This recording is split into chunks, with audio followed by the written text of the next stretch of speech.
From BVTV Studios on the campus of Buena Vista University in Storm Lake, Iowa, this is BVTV News. Welcome back to BVTV News. I'm Jaden Welch. Today we'll look at some exciting topics such as the freezing weather on campus, an interesting package about animation, and more on today's edition of BVTV News. Starting us off, on Monday, the Iowa Caucuses were held. Due to a change in national schedule, it was only the Republicans who could vote in this first in the nation contest.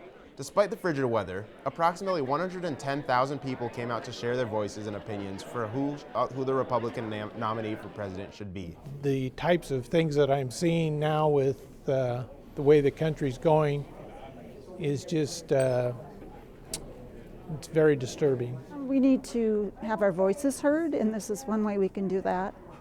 And I think it's important to, give our opinions rather than sit back and complain. Come out and give our 2 cents worth. The caucus in Storm Lake was held at the Storm Lake Middle School.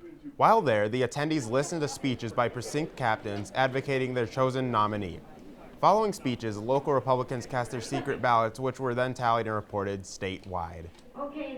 We often think our vote doesn't count, and what we've seen, what I've lived through in my life, is elections can be very close, and your vote does count. I just think it's great to hear from other people as to the candidates they're supporting, why they're supporting, talking to people. It's really a community event coming together and doing this.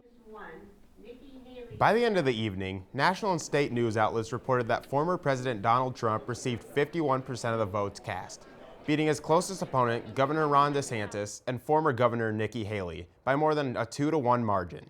Next week, New Hampshire kicks off their first primary for the nation. On AgriVista, topics regarding everything agriculture is discussed. Recently, the production team had the opportunity to explore intrinsic work of a brand new soybean crush plant just outside of Storm Lake. BVTV's Amelia Jacobs has the story. Just over 3 miles west of Storm Lake, construction is well underway on a new bean crush plant that looks to localize the processing of soybeans. Sitting on a plot of 440 acres, the Platinum Crush plant has been under construction since mid-2022. With efforts currently focused on fine details in the bean preparation and extraction buildings, concentrated efforts have been made to get local farmer input. So one of the things that we heard a lot about as this project was being developed was farmers were tired of waiting in lines to dump their beans. It is our goal to turn a truck from the time that it comes in through the entrance till the time it leaves the exit in less than 8 minutes. With 2 dump pits capable of processing 30,000 bushels apiece, 6 steel silos bring storage capacity up to 5 million bushels, enough to feed the plant for 40 days. When the switches are flipped and the plant is finally up and running, the beans will be fed into preparation. So in prep, this is kind of really the first step of the process. So the beans come in, we clean them, they go through some screeners to remove any of the field trash. We crack them to dehull them here. So all that milling really happens here in the prep building. Once flaked, the processes transitions to the second building, extraction. Well, here we bring those flakes into the extractor, which is this large loop vessel beside me, and it washes it with solvent, a solvent called hexane, and that removes the oil. Through this process, after going through some distillation columns and evaporating the hexane, crude oil remains. With year-round operations, the demand for soybeans from Platinum Crush hopes to entice area farmers into growing more of this crop. We're taking soybeans that used to go export and be processed in another country, and we're going to process them right here.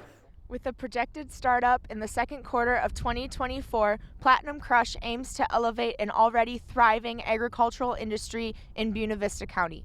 For AgriVista on BVTV, I'm Amelia Jacobs. An extended edition of the episode features an in-studio interview revealing the benefits of this plant that will bring it Storm Lake to area. To view the full show, head over to AgriVista on BVTV's YouTube channel. As everyone gears up for the new semester, the CEI, the Center for Academic Excellence, continues to provide services for students. Tutoring is available for psychology, math, science, agriculture, political science, and accounting. Tutoring is available from 9 a.m. to 9 p.m. every single day excluding Saturday. The study spaces are open Monday to Thursday, 8 a.m. to 11 p.m., and Sunday, 11 to 11 p.m. For more information about tutoring, contact Donna Mussel at museld@bvu.edu. Last week, we had quite the storm on campus. With wind, low visibility, and icy conditions, it was unsafe to travel. What should have been a white Christmas a few weeks back ended up seeming to be a hindrance to campus life. Campus security, along with a plethora of faculty, told students tips to remain safe on campus during the weather. On the topic of snowy conditions, an email was sent out by campus security to remind students about parking and snow emergencies. Students were told that during city snow emergencies, vehicles would be towed from city streets and that BVU may also tow vehicles in no overnight parking spots. In recent news from the TAC, BVU's online newspaper, Maureen Murphy takes us into the life of a non-traditional student, giving a perspective of student life that many on campus may not consider. Coming from all walks of life, she dives into the stories of non-traditional students, including her own personal struggles and triumphs. A photo from Joel Sikora looks into the life of Reed, a former BVU student who now has taken the role of a security guard on campus. He tells his story of the journey from student to security and the bumps in the road that it takes to get where he is now. To learn more about these stories and more, visit bvtac.com. The animation students recently finished, titled A Creme Brulee Goes a Long Way, a film created from hours upon hours of hard work from a small crew, Lauren McCoy brings us more on the picture. A wild semester of work has gone into a creative animated short film, a story about a pair of two unlikely friends, a cat and a raccoon. But what kind of work actually goes into an animation? Animation is when you draw a bunch of pictures and then you put those in front of people so quickly and for such a short amount of time it looks like it's moving. The method for this project was called frame by frame, the traditional style of animation, which means each bit of movement is a different drawing. In a typical animation, 12 frames fly by every second. It's difficult, there's blood, sweat, and tears, but I think that all of our students do a really, really incredible job. From initial ideas to animating to voice acting, working on a creative vision as a team presented its own challenges. I think the most difficult part was trying to fit the style specifically that we went for and have everybody mixed together with that. The rest of the team consisted of Sadie Rapier, Emma Mayer, Nova Garcia, and Cassandra Condon. Even with creative hurdles, tons of deadlines, and mountains of notes, the small team of 5 presented their film at a show in the BVU Art Gallery and planned to send it off to some film festivals in hopes of winning some awards. For BVTV News, I'm Lauren McCoy.